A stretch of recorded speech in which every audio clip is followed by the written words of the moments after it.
Bonjour, mes amis. It is good to be with you this evening. It feels like it's been a while, and I'm glad that I get to explore some genes, some topics, some health things with you today. Um, it's an interesting day that we're doing this webinar, or I imagine there's probably some forethought behind it. So, today, arguably, according to all the pop scientists, is one of the saddest days of the year. And the reason for that is once upon a January 1, all of us sat down and decided this year we're going to do something different. We came about some New Year's resolution. And in that resolution, we decided that things were going to be different. And today, the 21st of January, or maybe the 20th, depends on the pop scientist you speak to, is going to be one of the saddest days of the year because it's the day you realize, oh dear, I didn't make that change.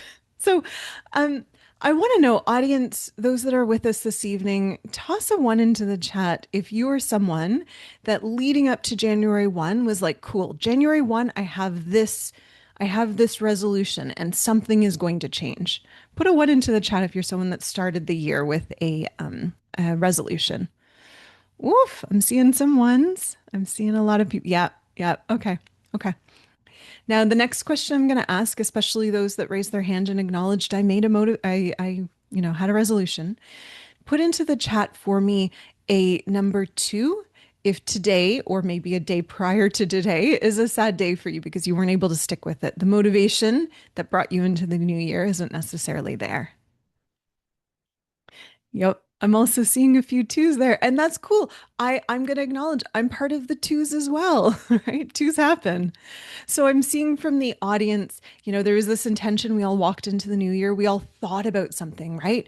We thought about something. We said, hey, there's something not jiving in my life. I'm deciding to do different. And we had this belief that motivation would carry us across the finish line, but we get to today and we realize that's not there. In today's webinar, we are going to be exploring what exactly is motivation and how knowing specific and unique to you, the genes behind your motivation can help you hack it a little bit. Go from someone who's like, I want to offer energy and effort towards my goal, not necessarily recruiting the motivation. The better we understand the genes behind your motivation, the better you can support your motivation, the better you can get to that goal that you set for yourself on January 1st. Doing this with me is the most illustrious Dr. Steady Hardcastle. Medell, do you want to jump to the stage with me? Oh, there she is. Good evening, Dr. Kosterman. Bonjour, bonjour. How are you? I am well. How are you? Good, good. Dare I ask, are you someone like myself and several people in the audience who made a New Year's resolution and perhaps fell off a little bit come today or prior to today? So, one of my strategies is to make a lot of resolutions. And then if I stick with half of them, I feel like I've won, right? If you just make one and you don't make it, then, you're kind of bummed out. But if you're like, I want to do these 10 things and five of them stick, awesome, you know? Even if it's the easy ones, who cares? I know I shouldn't be laughing as much, but I really like that strategy and I'm going to bring that forward next year. I'm just going to throw spaghetti at the wall. Yeah. Okay. So you're in um I know that to the end of understanding how we can better throw spaghetti at the wall, we're going to be looking at what exactly is motivation. Because I think, hold me honest, when someone says they want to lose weight, right? We often say exercise more and eat less. And there's truth to that, right? But we know when it comes to the individual, based on their genes, based on their health, rarely does that advice actually help. And I feel like with motivation, the same is true in that people are like, well, just stay focused, just stay motivated, just do the things. And we know that's true in spirit, but it rarely translates well to the person. And part of that is because of genes, right? Yes, and I find that anytime I've ever been on the receiving end of Mm. just verb, just do this thing, Yeah. that the other person thinks that that would be really easy for me. And that's not always the case because if it were, I would have already just done it. Right. So, Agreed. Love it. Yes. um, yeah. So that's just something to keep in mind in our interactions with other people. Is that it's rarely as simple as any Yeah. of us as think to be human. Being human is Yeah. kind of complicated. Yeah. Yeah. Yeah. But I like that while I don't know if we'll ever be able to strip complexity out of life, I like that genes can help us understand ourselves a little bit better so that when we think of how do we approach the monolith, the complexity that is motivation, genes can give us a bit of a signal in that, this is why your motivation is tricky. Let's focus on where your strengths are as opposed to your weaknesses, right?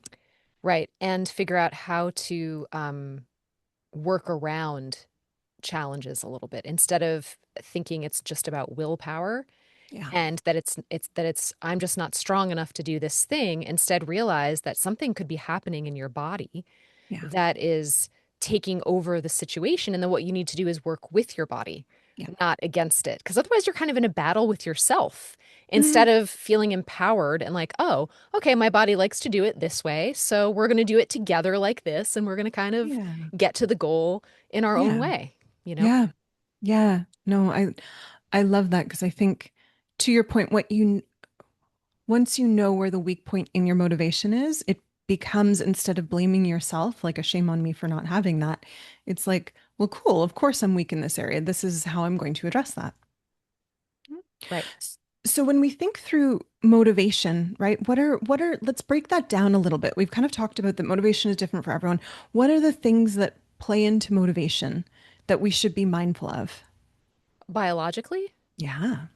yeah, well, there are a bunch of neurotransmitters, right? Hmm. Dopamine, serotonin. We have to think about our stress hormones, cortisol, norepinephrine, and our brain, some of our brain chemicals, and Hmm. also this other things that are not necessarily directly related to those, but that impact them. Things Hmm. like sleep, things like blood sugar being stable, the fluctuation in all of those things can really make a difference in motivation. We think about it a lot in terms of stress, but not necessarily how stress is related to motivation. And we think about it in terms of pleasure, but not how pleasure is related to motivation. So what we're trying to do, I think, this evening is to link up some of the other things that we've talked about and apply them to motivation because that's something that we haven't spoken about before. Yeah. Yeah. I, I I like that breaking down. And I like that, we have a really wonderful community and audience here at DNA Company. We have a lot of people that come back to our webinars time and time again. And I like that something we'll be able to do for people tonight is say, well, we've talked about serotonin. This is how serotonin is involved in motivation. So if your genes mean you're not great at producing and managing your serotonin, in terms of motivation, you already know a little bit of how you can support that. Right. Yeah. Right. And I think that you and I will also talk about some lifestyle strategies for Yeah. in the moment. Hmm. Um, you know, I have to confess, I haven't actually hit the snooze button in several years, and I did it 3 times this morning. So that's just not a me move. And it happened. And I was like, that's so interesting that it's happening on this webinar day. Like, I don't have the motivation to get up right now because it's so dark and cold. So I was excited to be able to get on here and Yeah. talk about it. Oh, I love that. I love that.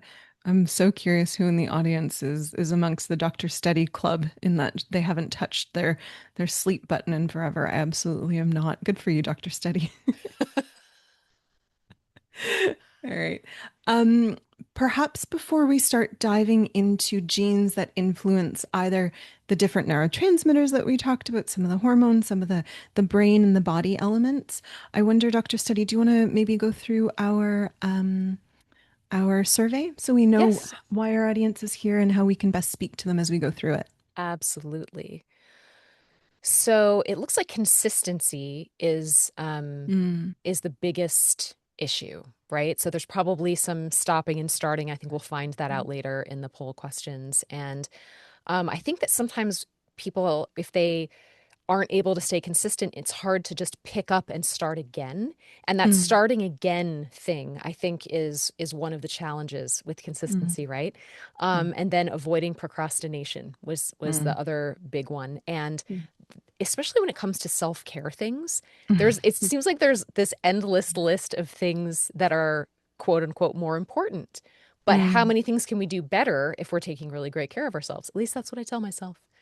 Um, so for question two, which behavior describes you best? And there were no right answers to any of these.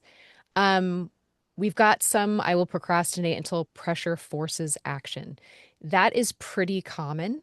Um, anyone who's ever held off writing a paper, even in high school, until the night before because they needed that pressure in Mm. order to get it done. That can kind of carry through to in a lot of places. And it's not, once again, it's it's sort of like needing to reach a threshold, right? Like needing the bucket of water to be full before it can spill out. That's kind of Mm. how it feels to people sometimes, I think, Mm. is, that, or the hose has to be full of water in order to come out the other side. So try not to be too hard on yourselves about that. And then it's pretty evenly split between starting strong and burning out, wanting to change and Mm. not sticking with it. And then we Mm. have some that are disciplined but exhausted. And you know, that's Mm. that's a tricky place to feel like you are because there's sort of a feeling of I'm doing everything I can. Um, what else can I do to Mm. get this to be different? Mm. Okay, and in terms of motivation drains, overwhelm by far Mm. the biggest one. Mm. So it's almost and that's an interesting interplay Mhm. between needing to fill up the hose in order for something to come out and then overwhelming and Yeah. flooding the system, right? Yeah. Um, so we'll have to talk about that interplay a little bit later. And then the rest of them are pretty equally split between stress, fatigue, Mhm. and boredom. Okay, what do you find the most difficult? Maintenance of momentum, and then and starting things. Okay, yeah, Mm. it's interesting. Um, I think for me, it's that it's that last three quarters of something I Mm. hit. Like if I'm cleaning out a Oh, closet or interesting. something, everything's out and I've started to put some things away, and then I'm like, huh, I think I need a drink, like of water or something. You know what I mean? I'm like, I think now's a good time to take a break, when just pushing through might be easier, but I have resistance there. And Mm. I haven't actually, there's no genetic basis for that. I was more just curious about what the thing was, about the three quarters. And which area of your life do you struggle with most with motivation? And it looks like movement is the big winner. So that kind Mm. of makes sense, right? Dr. Kosterman. Yeah. Yeah, to go from still to movement seems to take more energy than going from movement to still somehow, doesn't it? Yeah. Um, that might just be a physics thing. Okay, and then career or home, and then diet, nutrition, and then self-care, which any of those could actually maybe be considered self-care, but all right. Well, thank you all so much for answering those questions for us. It really does help us to understand. And I am fascinated between the needing needing to get to a threshold versus overwhelm spot. It's like there's this very narrow range of good um, where people can get motivated. So, Yeah. all right. Yeah. Yeah. So why don't we dive into it? So I think especially with the like I love that you teased out what brought the audience here, especially some of the seeming contradiction or that very narrow part. They're on that cliff, that narrow part that people are straddling. Why don't we dive into some of the neurotransmitters, some of the elements that you led off with, and speak to how genes can influence this. So, audience, I would encourage you, if you have your DNA 360, please go to the app, please pull it up. We'll be mindful to express some of the genes that we're talking about along the way. As a spoiler alert, the first two genes that we're going to be talking about are COMT, COMT, and DRD2, and you can find these in mood and behavior and in the system summary. Okay. So, Dr. Steady, Compton DRD2. Let's Yes. talk about those, how namely they influence dopamine. Yeah. Yes. So someone with more dopamine. So DRD2 is about how dense our receptors are Mhm. for dopamine, and then COMT is about how quickly it gets cleared out. And so the interplay, the relationship between those two makes a big difference. But if how would you describe someone who has a net higher level of dopamine in terms of motivation? Like where might they get Mm. stumped? Where might they get stumped? Um, they tend to be people, if you have that higher level of dopamine, one of two things is going to happen. They tend to be people who, from the get-go, right? If they have that Gregory presentation, they're going to be highly motivated right away because they're really so dopamine audience is something that gives us this sense of motivation and reward. So when we look at something and we're like, "Oh, I want that," part of that wanting, part of that focus is due to dopamine because dopamine's sitting inside your brain and it's like, well, I understand that if I exercise, I'm going to get the physical physique and the strength that I want. And so dopamine is what is able to connect the two. And it does that in the short term, meaning if I see that exercise machine, I am motivated to go to it because it will give me the strength I'm seeking. And then it also does it over the long term. And this is really important, especially for the audience that wants to shift January 1 into a full year of change, is that it also teaches our brain new pathways. It reinforces every time I go to that, exercise thing. Clearly, I'm an exerciser. Every time I go to those weights, right? It's teaching me the dopamine is reinforcing this reward and it's teaching me in the long term. So those with kind of the higher presentation, they tend to be people that right away from the get are really, really motivated. But the tricky for them is that it may wane with time, right? Compared to the other group, it's going to be much more difficult to motivate them because they're not getting that instant kind of associative recognition there. Yeah. Yeah. Yeah, Yeah. that's me. Yeah. Yeah, I think we might be opposite. I'm happy to start and struggle a little bit with the finish because I'm on to the next, right? And audience, where COMT comes into this. So we know COMT as something that gobbles up different neurotransmitters in the brain. In this instance, one of its jobs in the brain is to gobble up dopamine. Okay, so when you look at that exercise machine, that weight rack, whatever it might be, and you get that spike of motivation, what COMT does is it comes in, it munches that down. So the quicker your COMT is in this instance when it comes to motivation, unfortunately, the quicker that initial burst of motivation is going to fade. Okay. Yeah. Yeah, and that's where enlisting some other strategies um, in either case might be good. So, um, for some people, a workout buddy provides accountability. It also can, it's the joy of seeing another person. So you can get a little oxytocin in there, Mhm. that social bonding.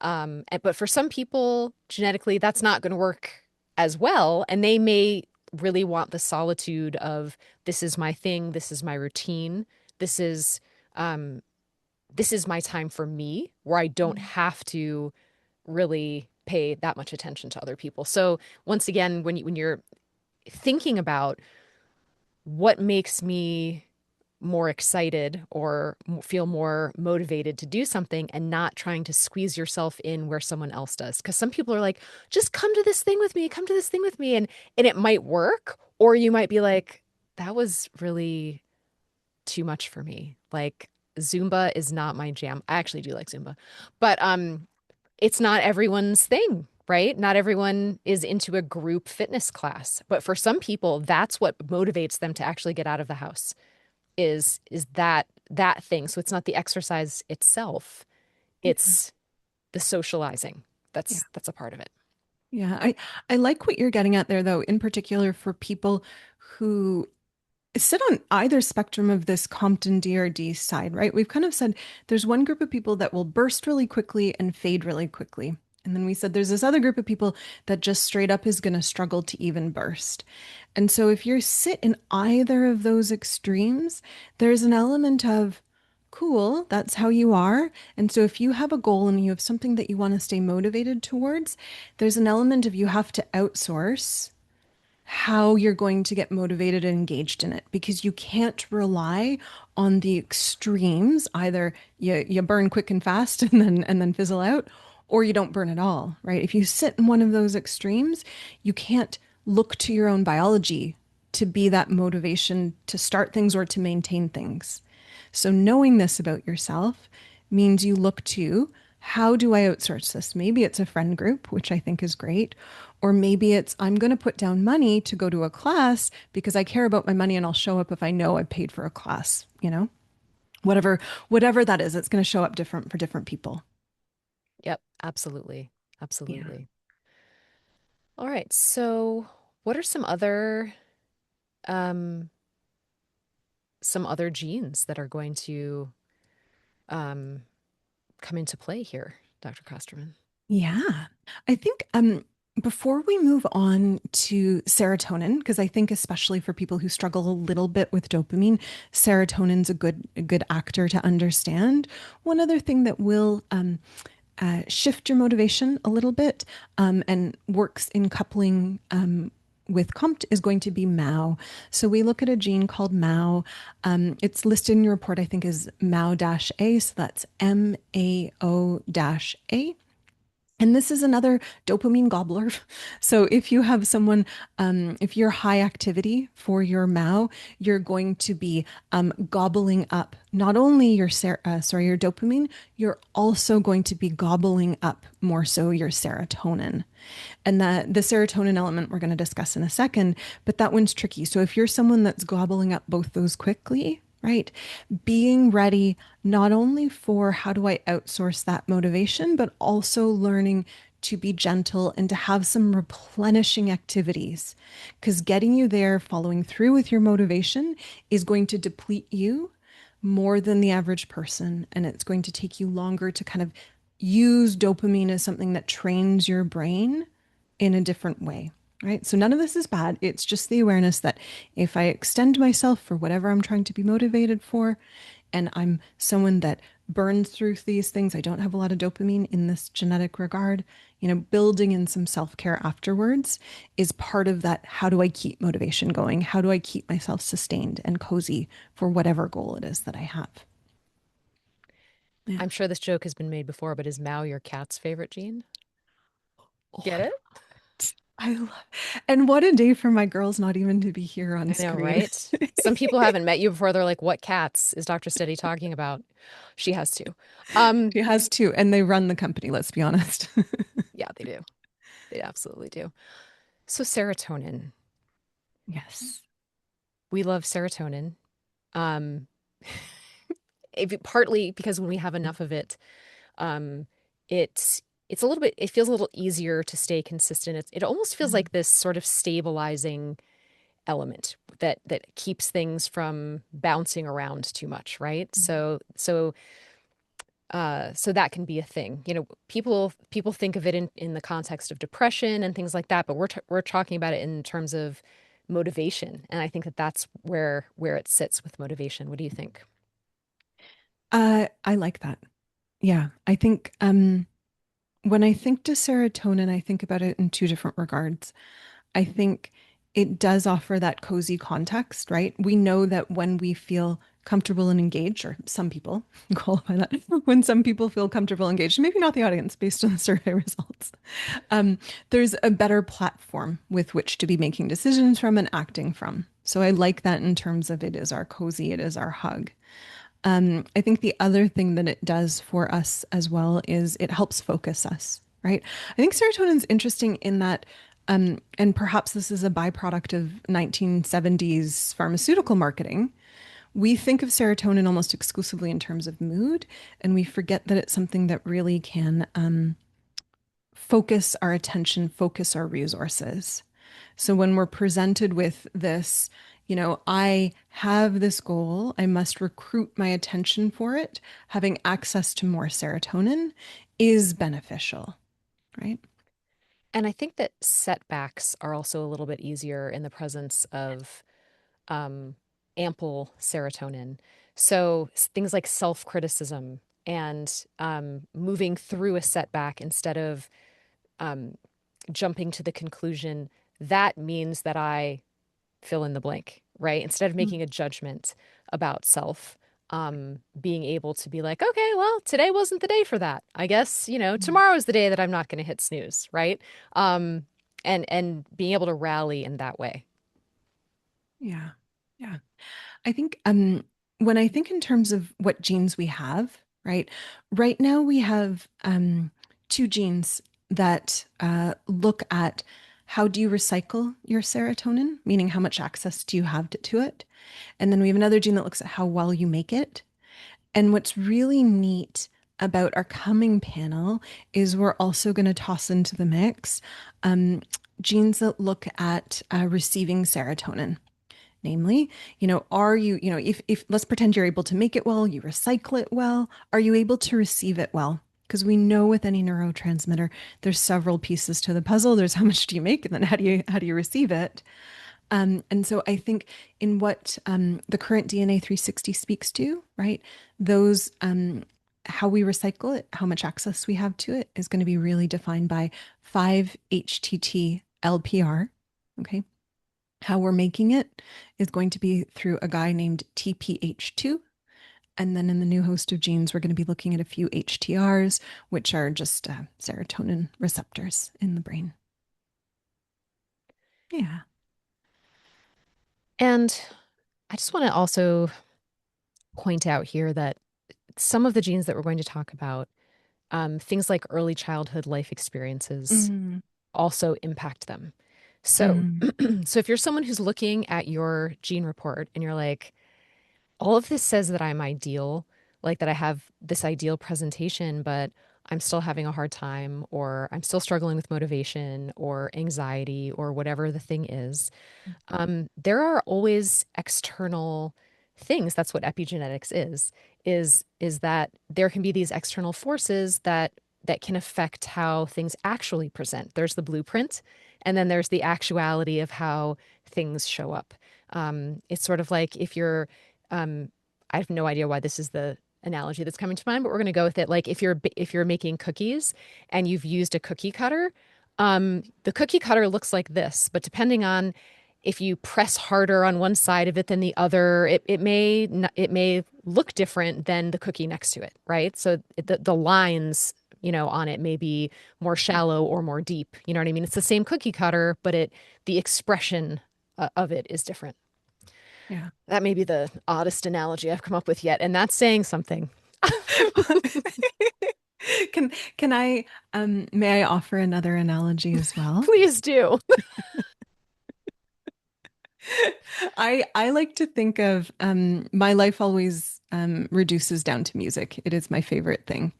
Um, when you think about a piece of music, right? The Bachs of the world, the rappers of the world, all the people of the world can write down their notes, can write down their if you're a rapper, your bars. I love it.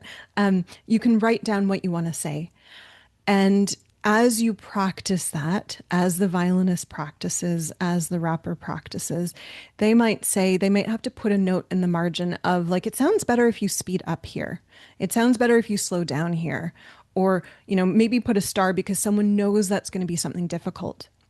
And so what Dr. Study is getting at is that everyone, their DNA very much is this sheet of music, the rap bars, whatever it might be. And as you go through, as you play this music time and time again, there's going to be more and more notes in the margin, right? And if we don't check our notes, if we wrote a note the first time that we were practicing this, and here this is our childhood, right? If the first time we went through this music and we were like, this is horrible, I hate it, and there's giant red markings over your sheet of music that says hate, and perhaps this is unfortunately you had something pretty traumatic happen in your childhood. Maybe you lost a parent. Maybe food wasn't always present, right? Whatever that might be, there's probably going to be some writing on that page. And based on that, the way you play music, the way you experience music, how you practice that music is absolutely going to be changed, right? But the power, and I think Dr. Steady speaks better to this, so I want to pass the mic, is that very few things on the music, there's many things on the music that we write in can also be erased. Not overnight, but they can absolutely be erased, and we can change what some of that writing is, change the way we experience the music, right? I think I'll lead off with this, but I think it's neat to watch the same musician play over the decades because if they play the same piece, you'll hear them interpret it differently because over the course of their life, they've changed the way they make markings in that music. Absolutely. And this is where things like mindfulness, which doesn't have to just mean sitting and meditating for 3 hours or even for 15 minutes. It can, there are a lot of things that can be done mindfully. Mhm. Um, can and a lot of self-acceptance. Um, can both of these are things that can go a long way. Um, movement through something. And even though we identified movement as one of the more difficult things, we're not talking about running a marathon. It might be I'm going to walk around the inside of my house and then I'm going to come back to this thing and I'm going to see how I feel, right? Sometimes just literally shifting our Mm. perspective from um, looking at the kitchen counter that has the cookies on it, or looking at that home project that you really want to get done, but you're so tired at the end of work that you're just like, ugh, I look at that and I feel really overwhelmed and I don't want to get started. Sometimes just shifting position a little bit and then coming back to Mm. it and being like, I can do 10 minutes of this thing, right? And I think that that's the other thing is baby stepping our way through these things, especially if overwhelm is present, Mhm. telling ourselves a different story about what has to get done, quote unquote. If you're trying to work your way up to a 30-minute walk, start with a 5-minute walk. I have 5 minutes. I'm just going to go. I'm just going to do it. And that's going to be good enough for today. And give yourself some positive reinforcement about it. Mm. Um, if you just really know today's just a cookie day, it has to happen. Have a salad too. You know what I mean? Or some broccoli or something. And like have it be a both and instead of Mm. either I'm a cookie eater or I'm a salad eater. You can be both. Mm. And that flexibility in thinking, which we'll get onto flexibility a little bit later, but the ability to kind of look at things a little bit differently, including ourselves and Mm. our situations that we find ourselves in, I think is part of the magic of the workaround in terms of motivation. So Yeah. I didn't mean to lecture, but it I'm glad you happened. did. No, I'm glad you did. I learned. I loved that. Thank you. And I think it nicely brings us into this next element that our genes can speak to us is in terms of stress, right? I will offer when I feel overwhelmed and I feel like I must do all these things and I'm thinking through that list of 100 items in order that I need to do to achieve this, there absolutely grows this incredible sense of stress within my body, right? And I kind of get stuck in this position of I either tackle that 100 or I become paralyzed by the stress, right? And stress plays a huge role in motivation because it can paralyze us. But I like what you just said there in that a way to negotiate with stress, a way to negotiate with the terrorists that can be stress with that experience of overwhelm is saying, I love this. I can be a cookie eater and a salad eater. Doctors study every time I have a cookie, I'm now going to be justifying it and thanking you for that. So Oh I boy. appreciate you because I am a salad eater and a cookie eater. We don't need to get caught up in one particular identity. And I Yeah. think that it's really easy to think of ourselves. I'm someone who I'm just not motivated. I am, and especially messages that we may have been told about what that means, Mm. right? If we showed the slightest bit of hesitancy in getting up to do a chore, we may have been called a name as a child. I'm not saying that this happened to everyone, but that's an example of something that could have happened, right? And so then every time we can't get up right away to do the dishes after dinner or something like that, that voice in our mind tells us a message that's Mm. negative about ourselves instead of saying, Yeah. yeah, 5 minutes from now is just as good as right now. I can sit here and digest for 5 minutes and enjoy enjoy thinking about my meal or the company that I'm with or whoever, whatever it is, and then get up and do it and have that be okay. So there's really Mm, this looking to moderation, I think, mm, in order to navigate some of these things. It's a lot about what we're telling ourselves about what's happening in our bodies. And so in the mm, midst of that paralysis of the overwhelm, um, sometimes taking some deep breaths and just like letting all of it go for a minute, and sometimes writing it all down so that if it's up here, I think it's more overwhelming than if it's on a list mm, because then it's outside of you, mm, right? And then you can kind of look at it and be like, okay, what has to be done right now? mm. Yeah. A lot of us have too many things to do and we have to choose and relaxation and taking care of ourselves often like are not score they're like in the bottom 500 of the Mm, things, but we can shuffle that a little bit. mhm. Yeah. Yeah. I I like the way you put that, and I really like how you offered strategy and real world example of how do you negotiate with the sense of stress and the sense of overwhelm. Because when I think to genes that we're bringing in, um, one of the things that I'm more proud of, and one of the things I know that you're very excited about, is we explore genetically how people mount their stress response and then how they dissemble their stress response. So, based on a whole suite of genes that we look at, we won't go into the individuals because there's a whole bunch of them.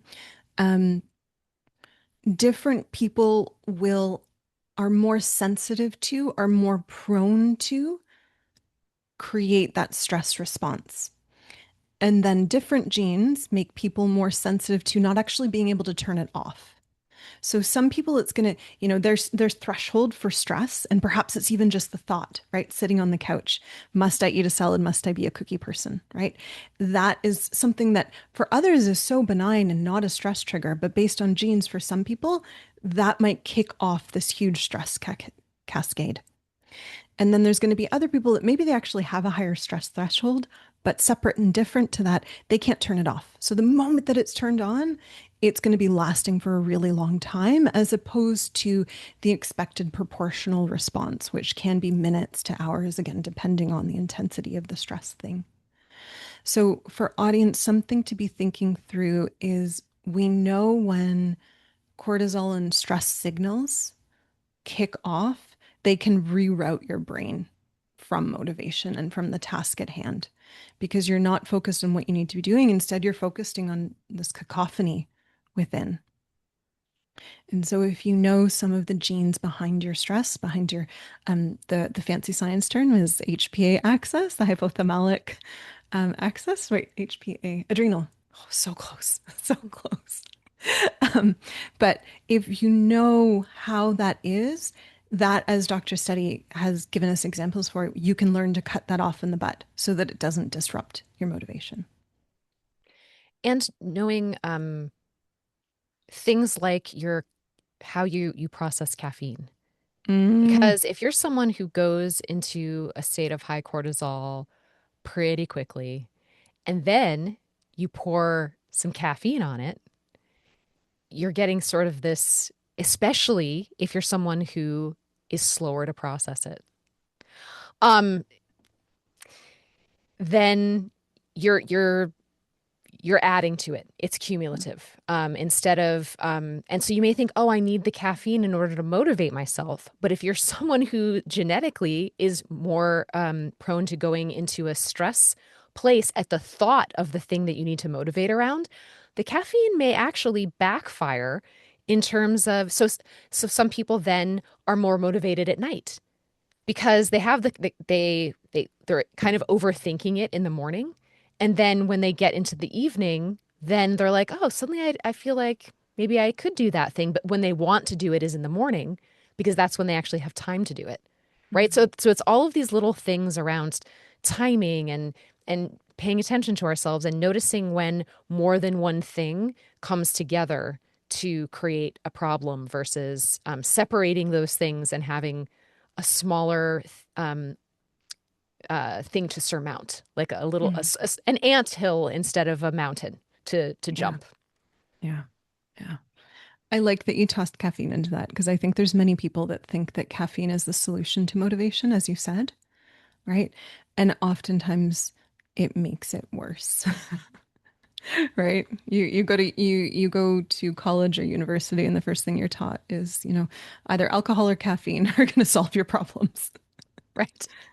Yeah. Right. One you should have before class, one probably not. Um, Yeah.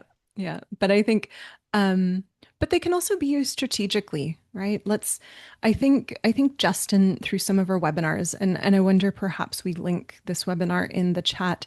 Justin's gone through, you can really use caffeine strategically to support motivation, right? So he talks about this in terms of if you truly want to use caffeine as a drug, which it is, it's not something you have every day. Instead, it's something you have strategically when you need to be focused, when you need to be motivated.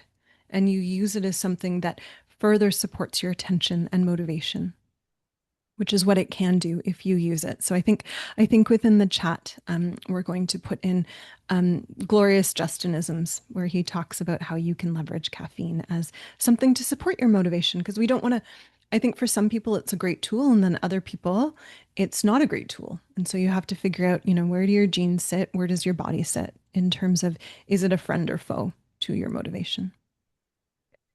yeah, and please correct me if I'm misremembering. CYP1A2 Hmm. would be something that you could look at in your gene report Yeah. to as one of the things to pay attention to in terms of caffeine metabolism.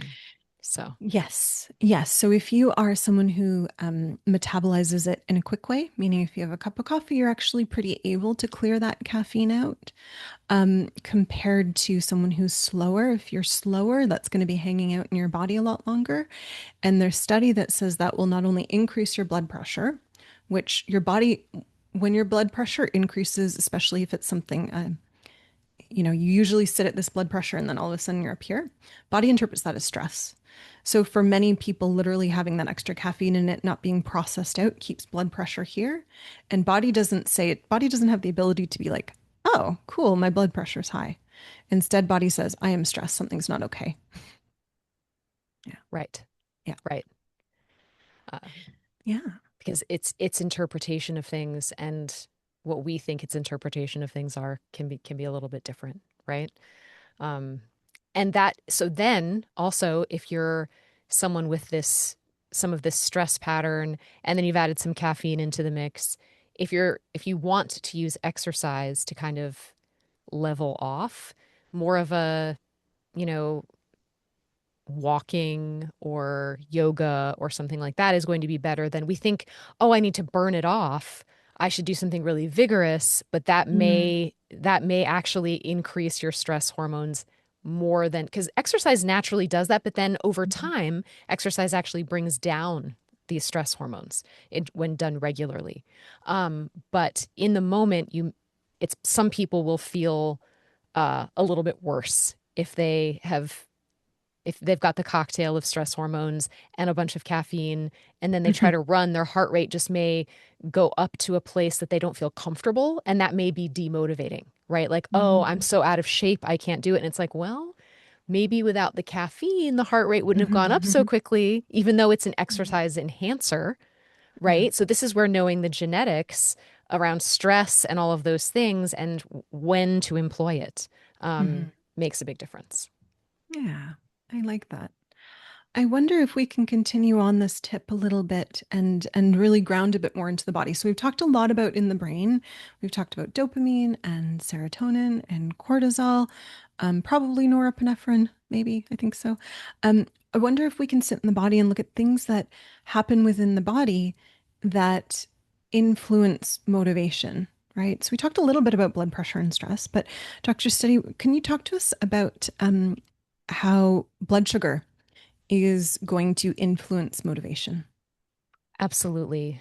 Um, when our blood sugar isn't stable, um, we can have these, um, you know, how many of you know somebody, put a one in the chat if you know someone who gets hangry. This is where you get hungry, or someone you know. It doesn't have to be yourself. Or me. Um, and they get a little irritable when they don't eat.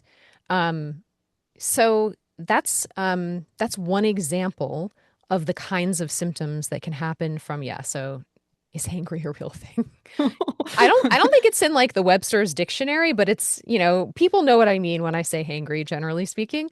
Um, uh, and if our blood sugar is having these spikes and crashes, it can be a lot harder to motivate because there isn't that even energy to take us through.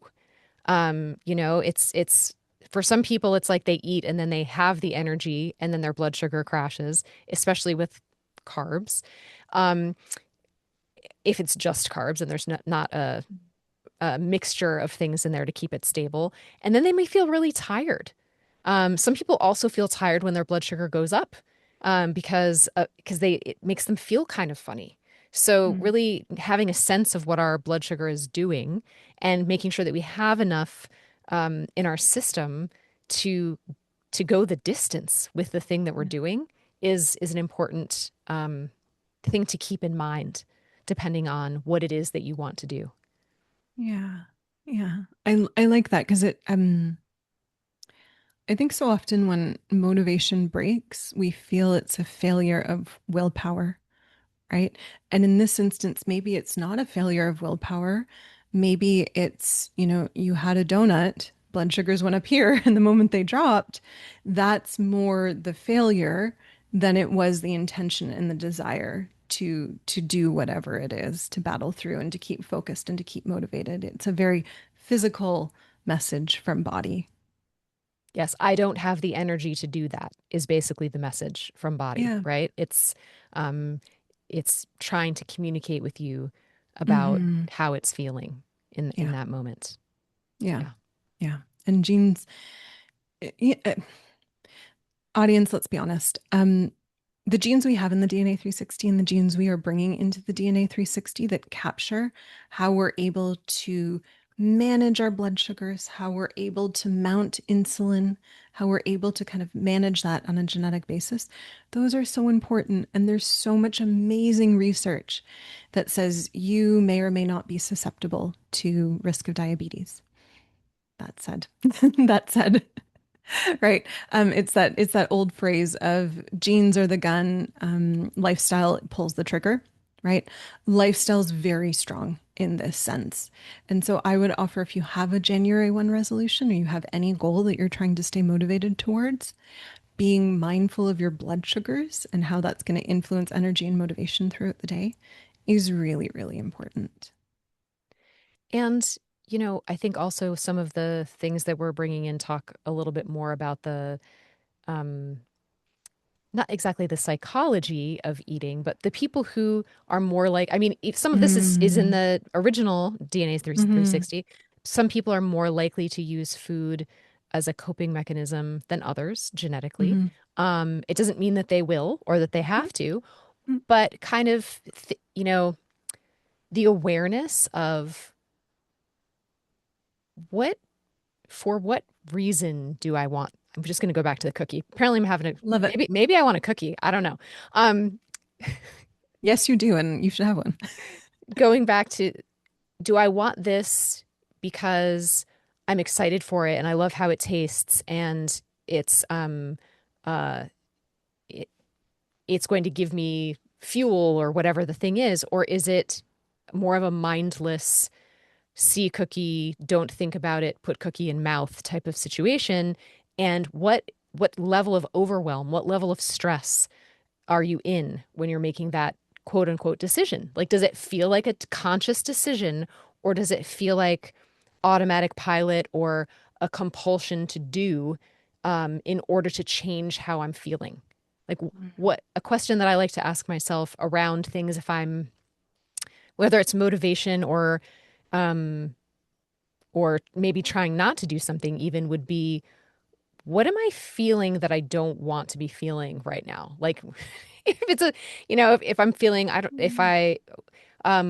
if I don't want to feel nervous or I don't want to feel social anxiety or something like that, like what's happening for me? Because then when we have that awareness, it becomes easier to see what is actually a coping mechanism Mm, versus a conscious choice. mm, And that this isn't, once again, it makes it less about willpower and more about knowing yourself. mm, That's empowerment, you yeah, know? I have a choice to do this or I don't. And it sometimes doesn't mm, feel like we do. And some of that's genetically based. That sense of I have to do this. yeah, So, yeah, yeah. I another love that. tangent. Tonight's tangent night for me.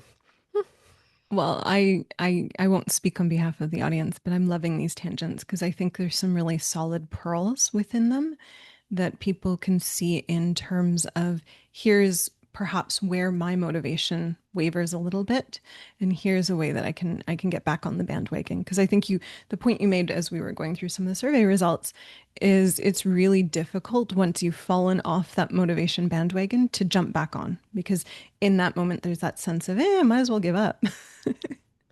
Right, Right. right.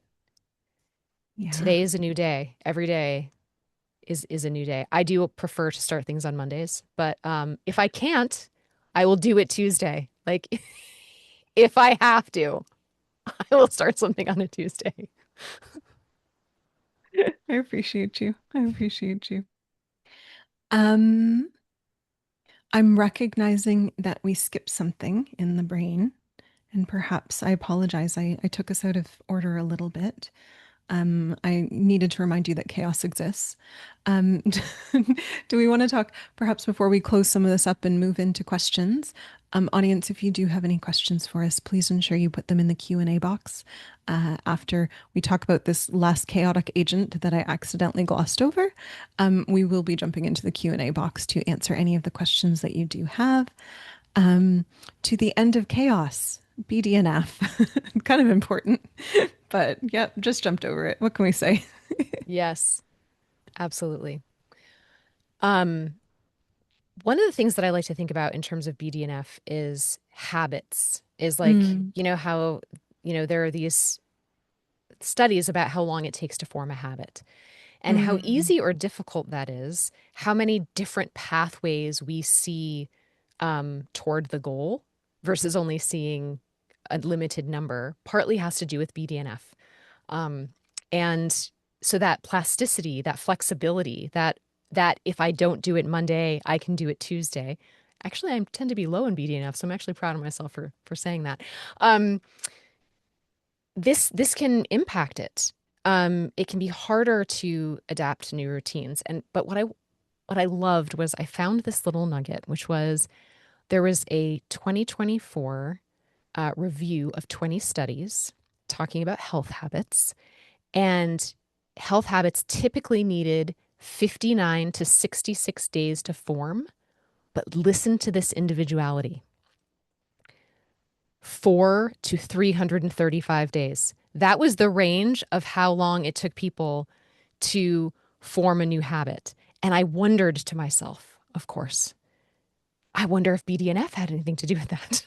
Because um, it could have. But there's a huge range. And so if you can't do, I think that the old wisdom was it was like 3 weeks or something like that. It was, yeah, I something think like I that. think it was something like 21 days. I think Yeah. that was the Yeah. monicum that was put out into the world. Right. And so that's what I was thinking. And then I thought, I think we should check that to see if that's the latest, if Mhm. that's been in your brain since 1994, or if that's the most current research. And it turns out that that was maybe not 1994 because Yeah. Dr. Kosterman is so young, but it was certainly not 2024 that I learned that bit of information. Yeah. So being kind to ourselves and just accepting it may take me longer to have something be Mm, locked and loaded as an absolute habit than another person, and that's okay is a mm, really good thing. And knowing whether you are someone who tends to have higher levels of BDNF or not,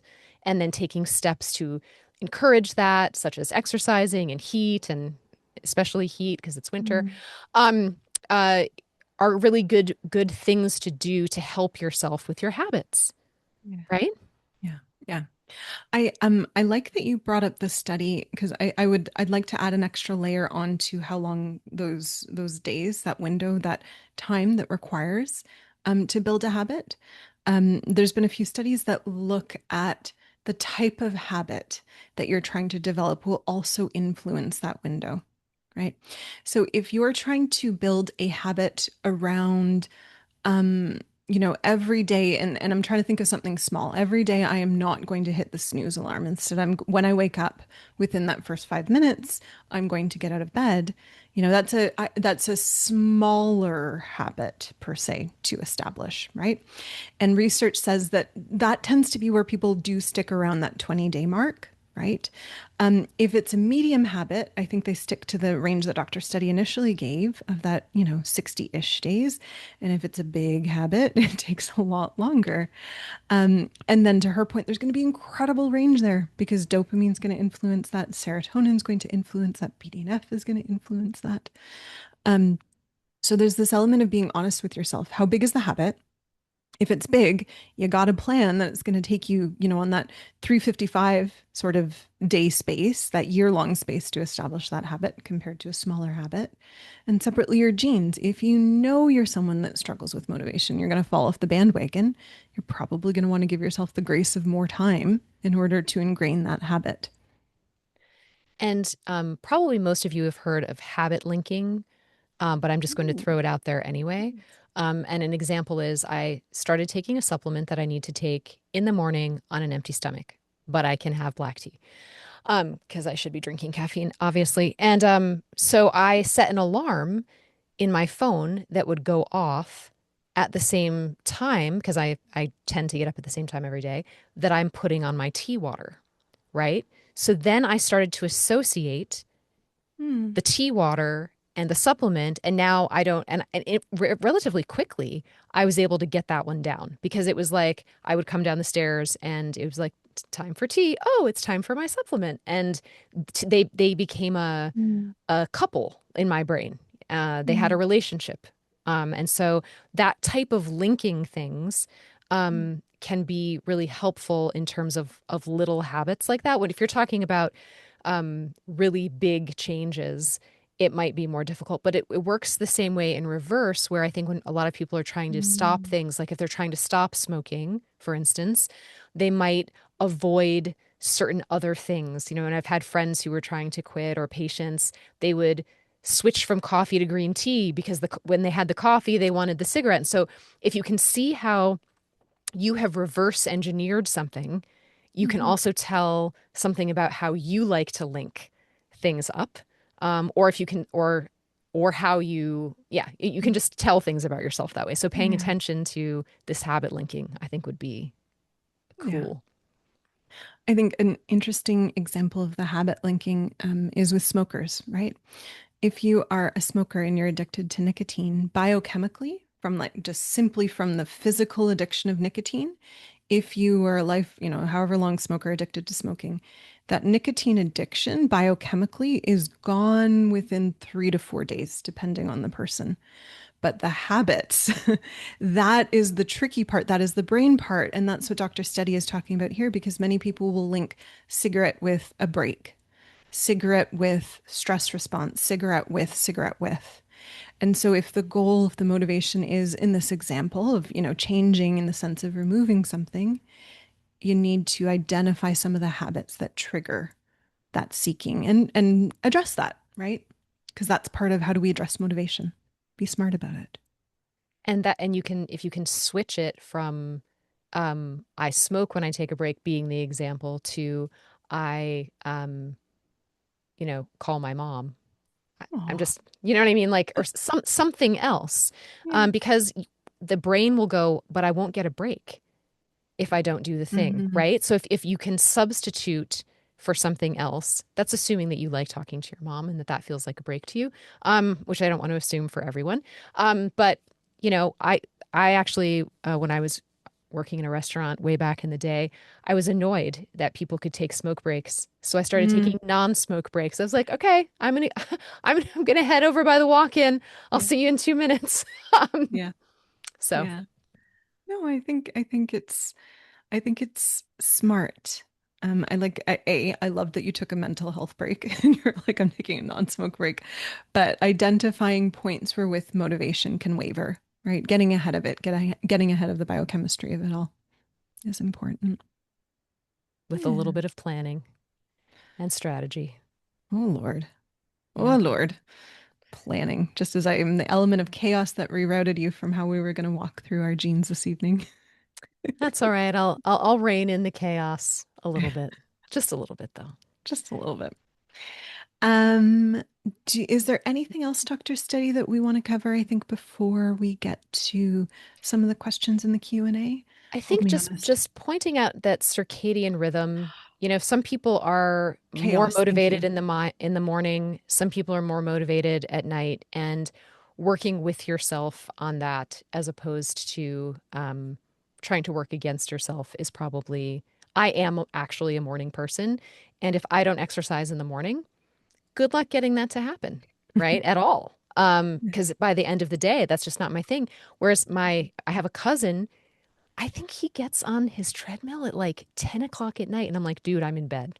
Like, but enjoy yourself, right? But Mm, that's he's working with his mm, body and I'm working with mine. yeah, I like that. I like that. In terms of genes, like circadian rhythm is such an interesting one.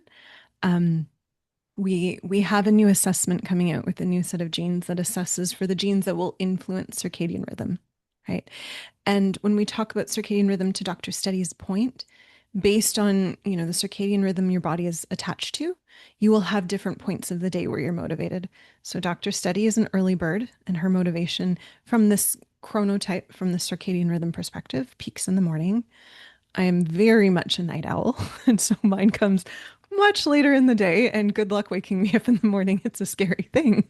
And so my motivation tends to be a little bit more um, based in the evening. And my genes, and I would suspect Dr. Steady's genes very much reflect that. We have genes that when we do the assessment, she sits at morning bird and I sit very much at crazy night owl.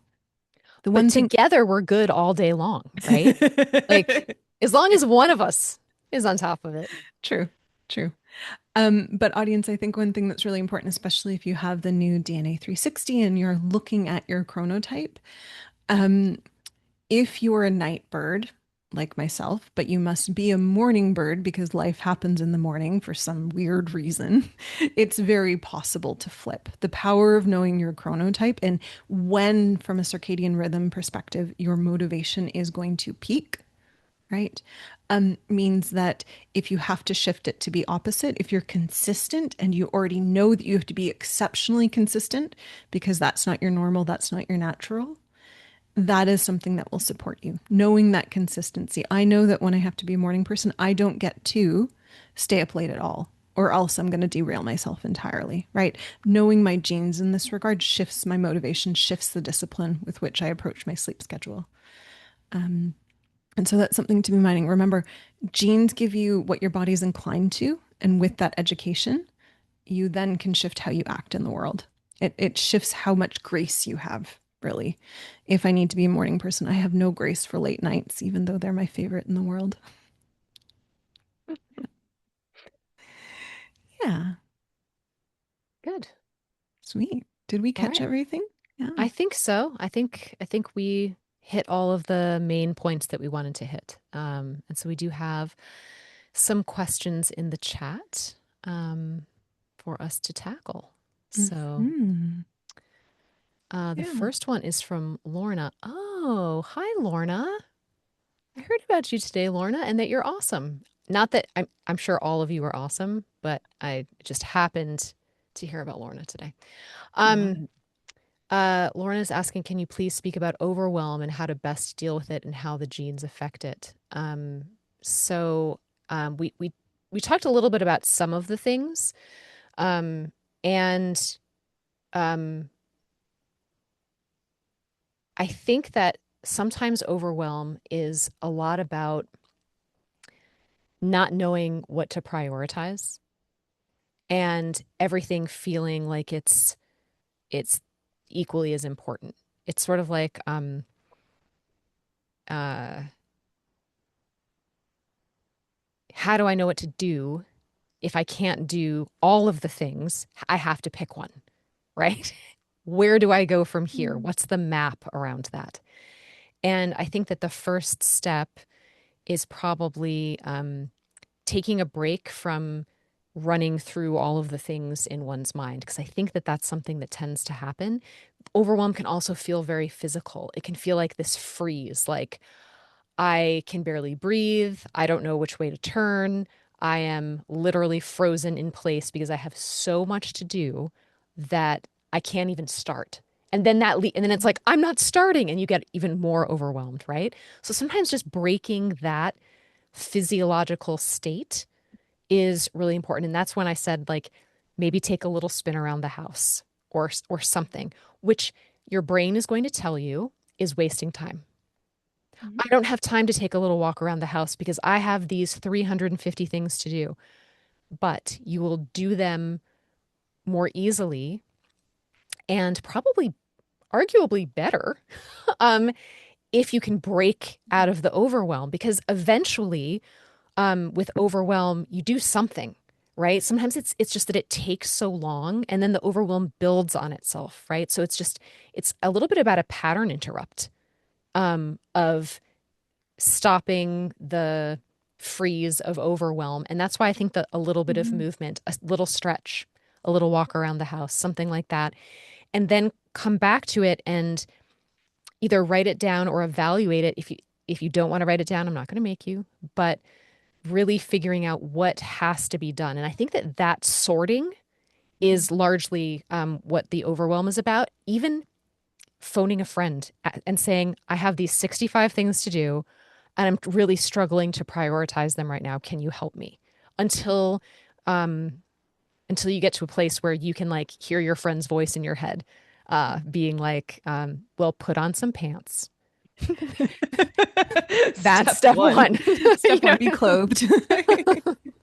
know? So Yeah. those are my suggestions, Dr. Kosterman. I don't Mhm. know if you have anything to add, and if and what Mm. and or you can answer the second half if I already monologued for too long on the No, what to do. I think it's glory. I like when you monologue. I think, and I'm going to reiterate actually something, Dr. Steady, that you've already said.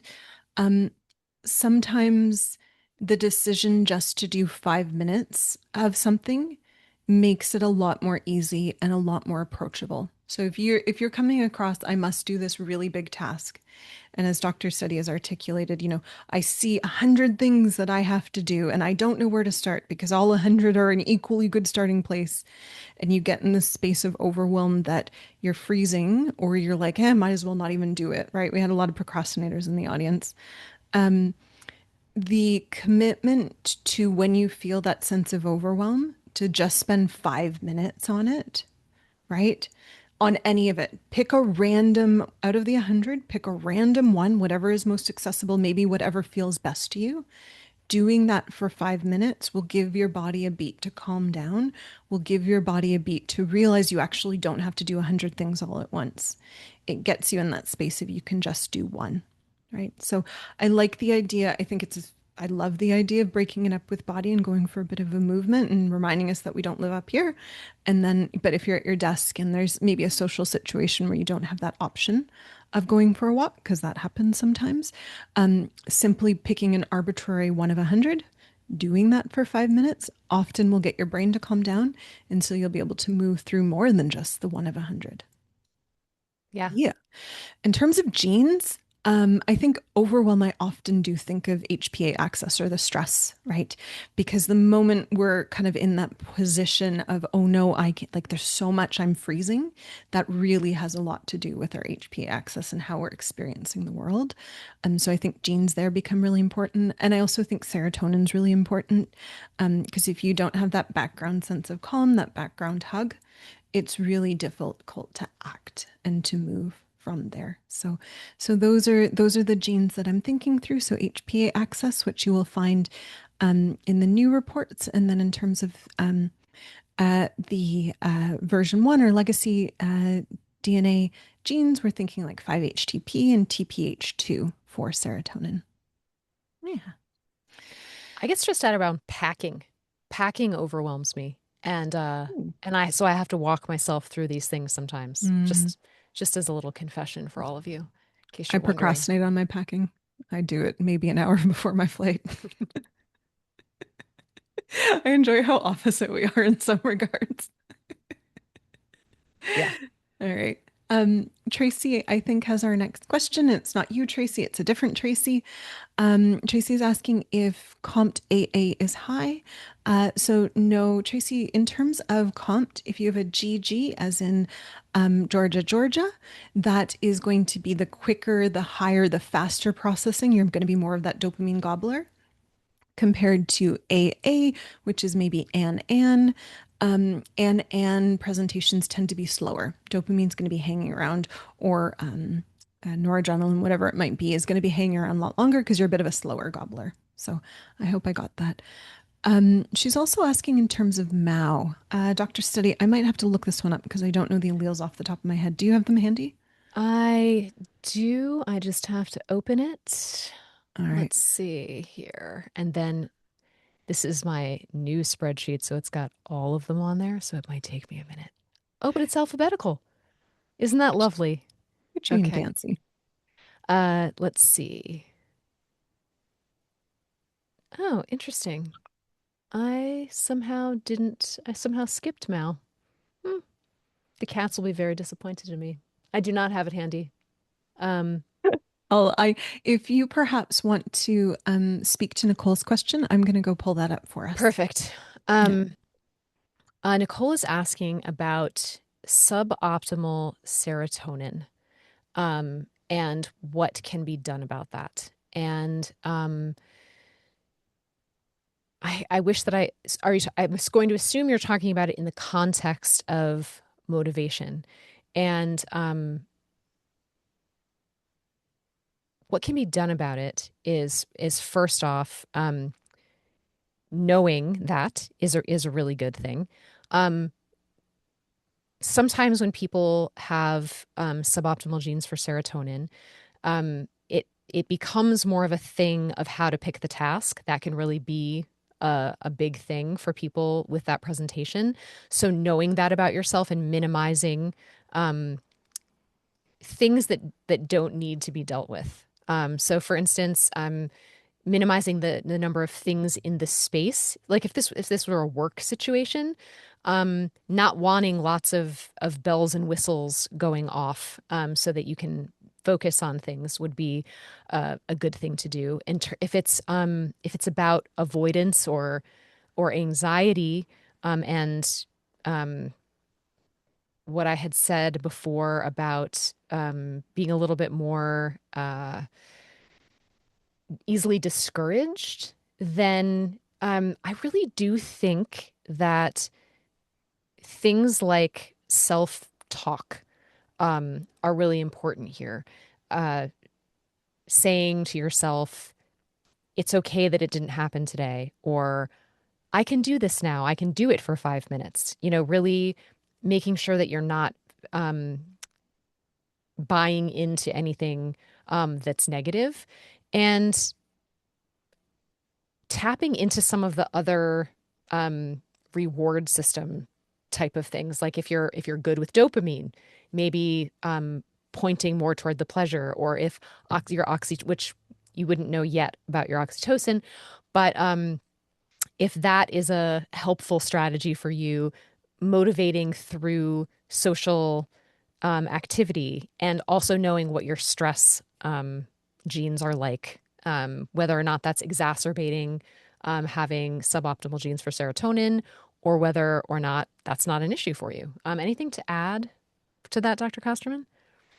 Um, no, but I do. No, I think that was great. I do have a Mao answer though. Excellent. Mau Mau, meow Mau meow, mau. Mau Mau. So Tracy, not you, Tracy, other Tracy. Mau TT, which is what you put there, is typically related to lower enzyme activity. So that's TT as in Tracy, Tracy. The other presentation is going to be G as in Georgia, Georgia, and that will typically be the higher presentation. So the higher presentation means you're going to be munching it faster, lower access to dopamine, lower access to serotonin, compared to TT, Tracy, Tracy, not as quick munching all that stuff up, and so you have better access to it. Okay. Yeah. All right. Next question. I think, oop, I think we're to Jennifer, who's asking, are all of these genes on tonight's call under the mood and behavior section? The ones that we have called out, um, not all of them are actually. Maybe I'm trying to think if we said anything about any of them that wouldn't be under mood and behavior. I think most of them have been under mood and behavior that we've really talked a lot about. We alluded to other things, but yeah. we didn't specifically call them by name.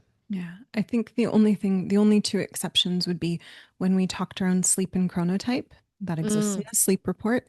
And when we talked about blood sugar, that is going to be diet and nutrition, specifically the carbohydrate report.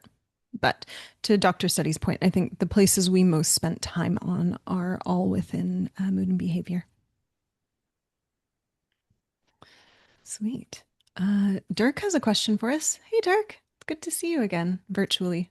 Um, Dirk is saying that it would seem that functional genetics could really inform the research in behavioral economics, where psychologists try to derive and test wrong reward systems to drive desired behaviors. Are you aware of application of functional genomics in behavioral economics research? Um, uh, I think that's where companies want to go. I think in terms of how do we like companies are already like social media, for example, any social media platform is very well aware of how they can manipulate behavior and manipulate dopamine and manipulate reward. Is there research more fine-tuned into functional genes and how that plays in? I think we see a lot of that in terms of addiction, but I don't know if that's necessary. Like it's the research I have seen. Hold on, I want to qualify this. The research I have seen has always been clinic focused. And so a lot when it comes to motivation will sit in often addiction space because motivation is a big part of that. Um, Alongside like how do we change, how do we shift health behaviors? And so functional genes absolutely come into play because there's a lot of research of if we intervene with this lifestyle thing, with this diet thing, does that shift the outcome for someone who we know is genetically disadvantaged, right? Um, are behavioral economists taking this and applying it? Yes. um, and so I think that's really where conversations of privacy and being careful with who you offer your genetic information to become really important. By way of plug to us, we do not sell, we do not disclose. Your data goes to you and you alone unless you release it to a practitioner or a provider. And in that instance, we need a lot of permission there because we're very careful with information. Privacy is really important because I think to Dirk's point, if someone had access to your genes, they not only know your health outcomes, they have better access to manipulate you, which is not cool. Not cool. All the dystopian novels. Yeah. All right. Um, Sheila, I think has a question. Is that Sheila? Yeah, Sheila has a question for us. Um, Yes. hmm Oh, go ahead. Okay. Sheila's saying she's having a hard time finding supplements for her son, um, genetically wired for methylfolate and adenosylcobalamin. Um, Most supplements on the market offer methylated forms of both of them. Yes, they do. Um, the question is if he's wired for adenosylcobalamin, meaning a non-methylated form of B12, but they give methylcobalamin, how is that going to impact mood, or is it okay to give? Um, there's so many answers to that question. Um, I'm going to assume that there's no B12 deficiency in the sense of like it's impacting neurologic function. Okay. Because I think if there's any of that at that point in time, any form of B12 is good. Um, in my experience, and I am someone who is sensitive to methyl B12, I find it does impact me. The example I offer is um, as a naturopath, I go to a lot of conferences, and at conferences, um, supplement companies are really happy to throw us supplements. And they're like, hey, try this, make yourself a science experiment in the middle of this conference. Um, and I accidentally once took a supplement that had methyl B12 in it. Why it was there, I don't know. It's because it's sexy right now and it's in everything. And I knew pretty quickly that something was in there and it wasn't right. I started flushing a little bit and I was anxious. And this passed. It was for maybe 10, 15, 20 minutes, somewhere in that space, but it was a pronounced experience for me. So I would offer, there's an element of what is your blood work? Because if you're deficient, I would offer any form of B12 is going to be helpful. Outside of that, if you're sitting in a sufficient space and you're just trying to ensure continued adequacy, a little bit of a buffer, um, there's an element of some people are going to be more sensitive than others. Children, by and large, tend to be a lot more robust. I took a lot of methyl B12 when I was little, and I was fine. So I think there's many different answers to that. And there's an element of personalization. If I can plug some of our products, though, we do a methyl optimizer, which is a B complex without any methyl B vitamins, because there's so many people like your son where they're sensitive to B vitamins, and methylated B vitamins are in absolutely everything. So if you're looking for a B complex without that, you can go to our marketplace and find it.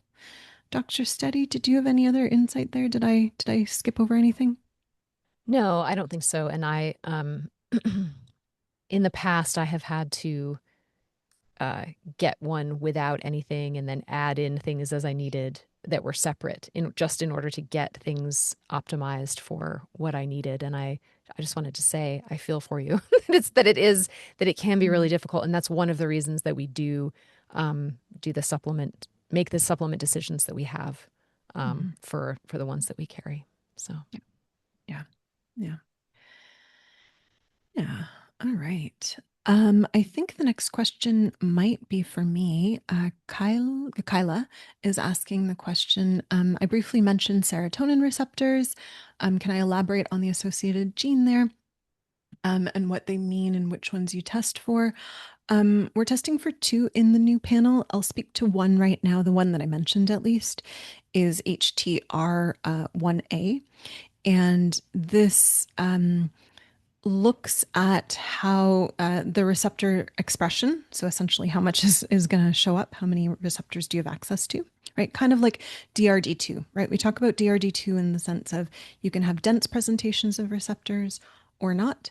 And so this will really play into, clinically speaking, if you don't have that dense presentation, if you don't have an optimal presentation, you're going to, or we find in research at least, there's poor vagal tone, vagus nerve, meaning poor calm tone. You're going to be a little bit more on edge because you don't have access to that serotonin hug to calm you down.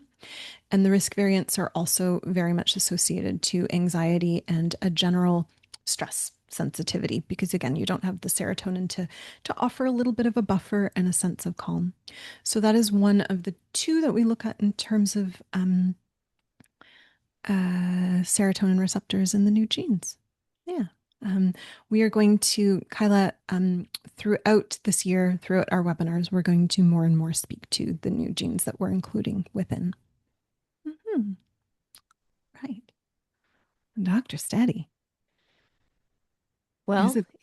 it went by quickly as it always does, Dr. Grosterman, Mhm. with our wonderful audience. Thank you all for being here. And hopefully, um, at the very least, be kind to yourselves around Mhm. your motivation and understand that um, that it's complicated and that self-knowledge and self-compassion are uh, the most probably the most helpful things that you can incorporate into your life, I think. I love that. Yeah, I like that a lot. I think we beat up ourselves for a myriad of reasons. And when you're not, if when you're beating yourself up for something that's genetically inevitable, that doesn't seem like a fair fight. So knowing your genes can really inform where you're weak. And instead of beating yourself up, you're like, cool, need a different strategy. Right. Yeah. Right. Yeah. Dequel Medell, I think we are done. Can I motivate you to dance with me? Of That course, you always can. Yes. All right, audience, this is my big fish story. As Dr. Steady has mentioned, exercise is going to be one of the best things in order to combat stress and as well to support your mental health. There was my big fish study in that it asked the question of what is the best sense Best sort of exercise. We are so close, audience. We have a few more minutes. So close, audience. What is the best sort of exercise in order to not only keep your mind active and healthy, think cognitive health, think how you're going to be able to keep that motivation, but also in terms of spirit and keeping you smiling? And that research said dance. So, in that honor, every time I'm at least on a webinar and I can drag people into it, we dance out of it. And the joy in me is like, I know other audience members have written me and are like, I dance with you too. Aw. So, if you, I know, isn't that delightful? Isn't that delightful? There's a whole little instance of the world dancing with us. So, audience, Vanny or Vanessa is going to, or Katie is going to start pinging the music. I see some cheering from Nicole. So at the very least, Dr. Steady, myself, and Nicole, we're going to be dancing out of here. So audience, thank you so very much for joining in. Tomorrow, we do not have a public-facing webinar because we are looking and doing some DNAU education. So if you're a member of DNAU, please do jump in because we are going to be exploring some new genes. I think that's Lord. If I'm singing, it means the day's done. The fat lady has sung. let's let's cue the music so we can dance out. Good Lord.